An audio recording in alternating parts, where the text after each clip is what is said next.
Alhamdulillahilladzi la yuhsi na'ma'ahul 'adun wa nahnu lahu hamidun wa asyhadu an la ilaha illallah wahdahu la syarika lahu wa nahnu lahu 'abidun wa asyhadu anna Muhammadan 'abduhu wa rasuluhu wa nahnu bisairihi muhtadun wa sallallahu wa sallam alaihi wa ala alihi wa sahbihi wa nahnu bi atharihim muqtadun.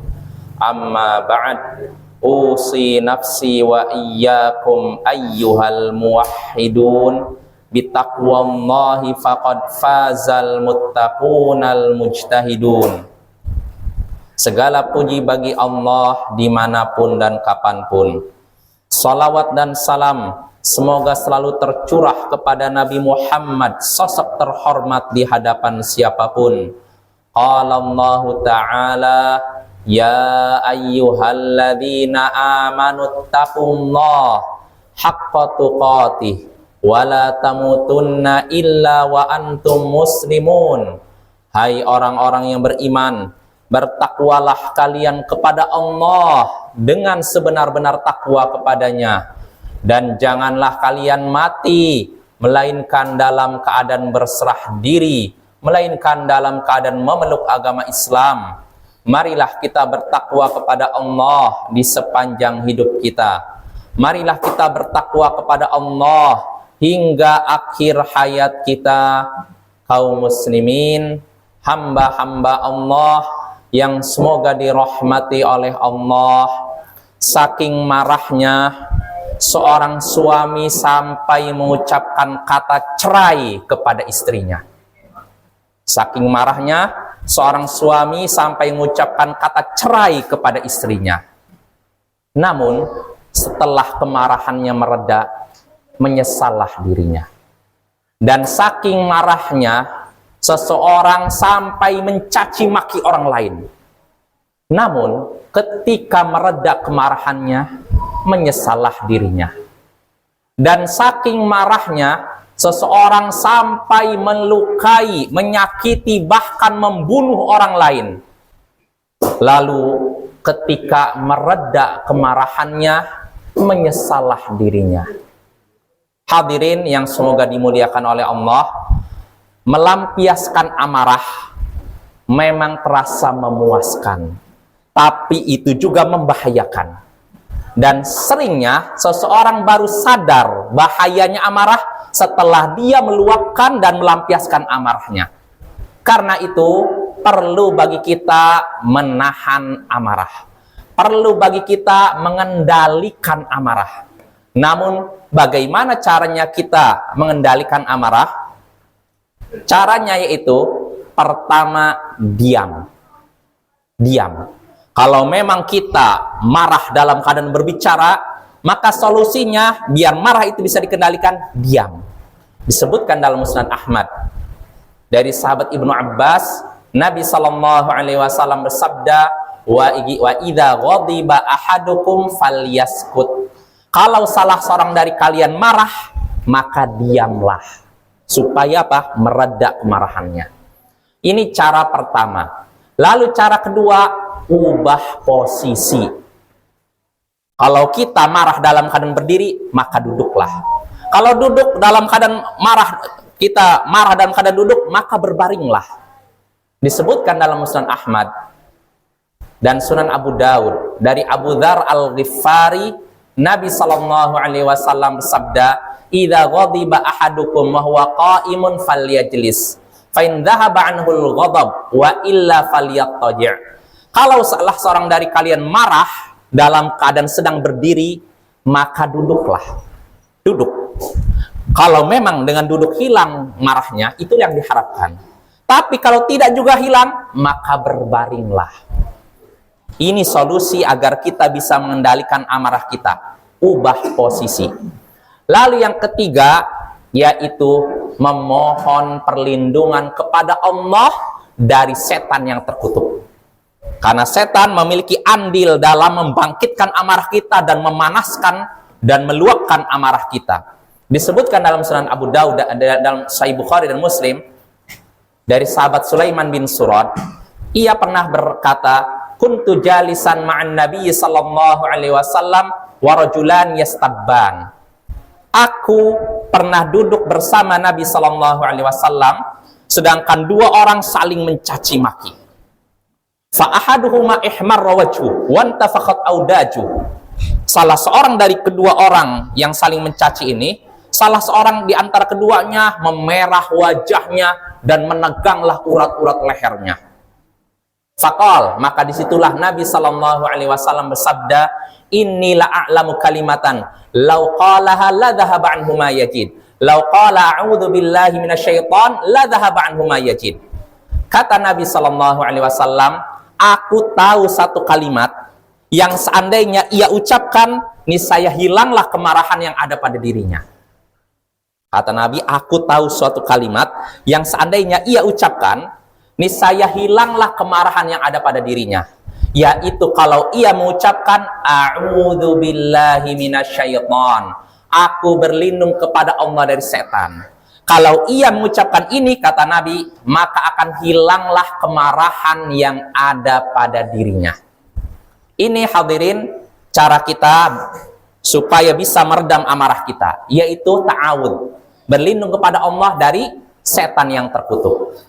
Itu cara ketiga. Cara keempat, supaya kita bisa meredam amarah kita, yaitu mengingat bahaya amarah. Mengingat-ingat bahaya dan akibat buruk dari melampiaskan amarah. Berapa banyak rumah tangga yang hancur gara-gara luapan amarah. Berapa banyak kehormatan yang hilang gara-gara luapan amarah. Dan berapa banyak nyawa yang melayang gara-gara luapan amarah.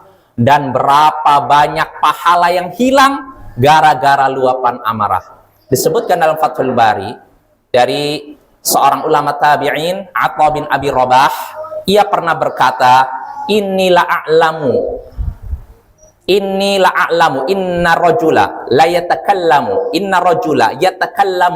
bil kalimati, inna rajula yatakallamu fi ghadabih bil kalimati dhahaba bil kalimati adha'a biha amala sittina sana au sab'ina sana yahdimu biha amala sittina sana au sab'ina sana. Kata Atha bin Abi Rabah, sesungguhnya ada seseorang yang ketika marah mengucapkan suatu kalimat yang menghilangkan pahalanya yang ia kumpulkan selama 60 tahun atau 70 tahun. Sesungguhnya ada seorang yang ketika marah mengucapkan suatu kalimat yang kalimat tersebut menghancurkan pahala amalannya yang sudah ia kerjakan selama 60 atau 70 tahun. Lihatlah, ini bahaya amarah. Makanya sebelum kita melampiaskan amarah, pikir-pikir dulu bahayanya. Itu yang keempat. Lalu berikutnya, cara kita mengendalikan amarah, yaitu mengingat-ingat keutamaan menahan amarah. Allah berfirman dalam surat Ali Imran ayat 133 sampai 134, wasari'u ila magfiratin mir rabbikum wa jannatin 'arduhas samawati wal ard uiddat lil muttaqin. Bersegeralah kalian menjemput ampunan Tuhan kalian dan juga surga yang luasnya seluas langit dan bumi disediakan untuk orang-orang yang bertakwa. Surga yang luasnya seluas langit dan bumi disediakan bagi orang-orang yang bertakwa. Siapa orang yang bertakwa?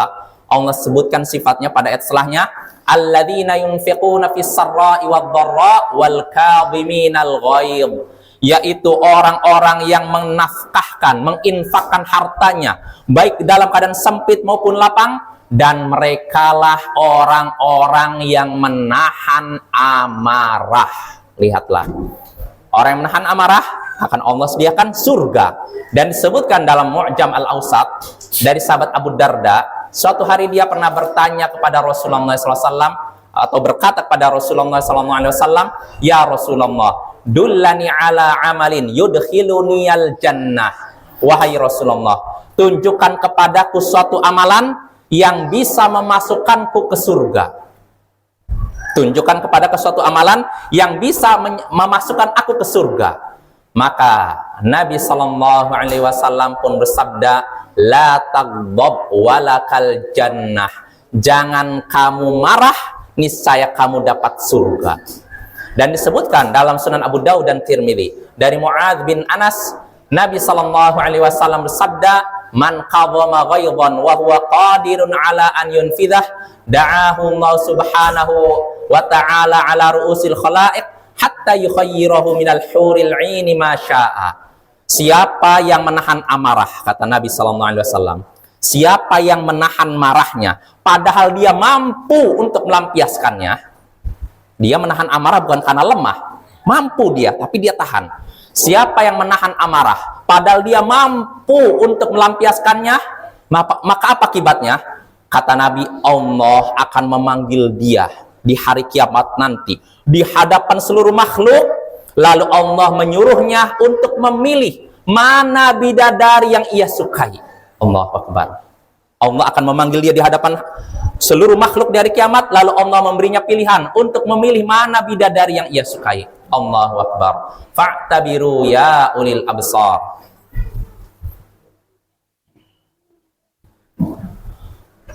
Alhamdulillahilladzi hadana lil Islam wa asyhadu an la ilaha illallah wahdahul malikul alam wa asyhadu anna Muhammadan sayyidal a'lam abduhu wa rasuluhu alaihi salatu wassalam.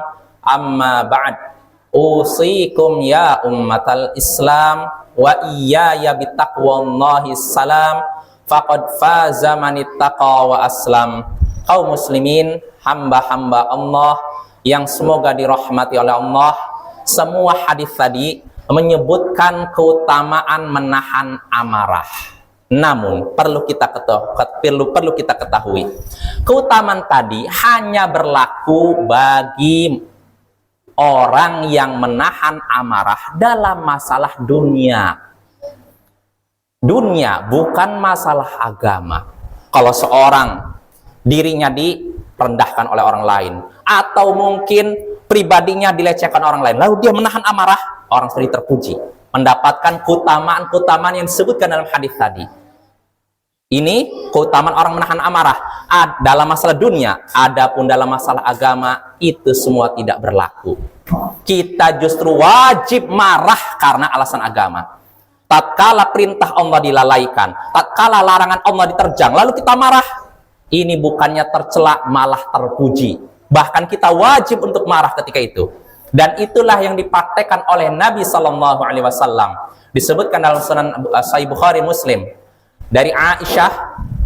Aisyah pernah berkata, wa man taqama Rasulullah Sallallahu Alaihi Wasallam li nafsihi illa an tuntahaka hurumatullah fayantaqimu lillahi biha. Rasulullah Sallallahu Alaihi Wasallam, kata Aisyah, Rasulullah Sallallahu Alaihi Wasallam tidak pernah marah karena diri beliau disakiti. Kalau pribadi beliau disakiti, dilecehkan, beliau tidak pernah marah. Akan tetapi kata Aisyah, kalau kehormatan Allah, aturan Allah diinjak-injak, barulah beliau marah karena itu.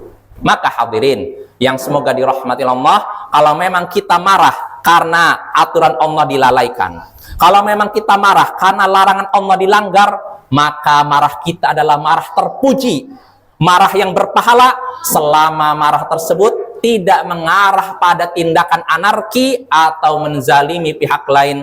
Allahumma salli ala Muhammad wa ala ali Muhammad kama sallaita ala Ibrahim wa ala ali Ibrahim innaka Hamidum Majid, wa barik ala Muhammad wa ala ali Muhammad kama barakta ala Ibrahim wa ala ali Ibrahim innaka Hamidum Majid. Allahumma ighfir lil muslimina wal muslimat wal mu'minina wal mu'minat al ahya'i minhum wal amwat ya qadiyal hajat.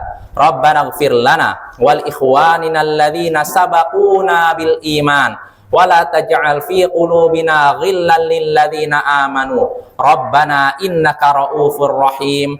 Rabbana atina fid dunya hasanah wa fil akhirati hasanah wa qina adzabannar. Wa sallallahu ala nabiyyina Muhammadin wa ala alihi wa sahbihi ajma'in.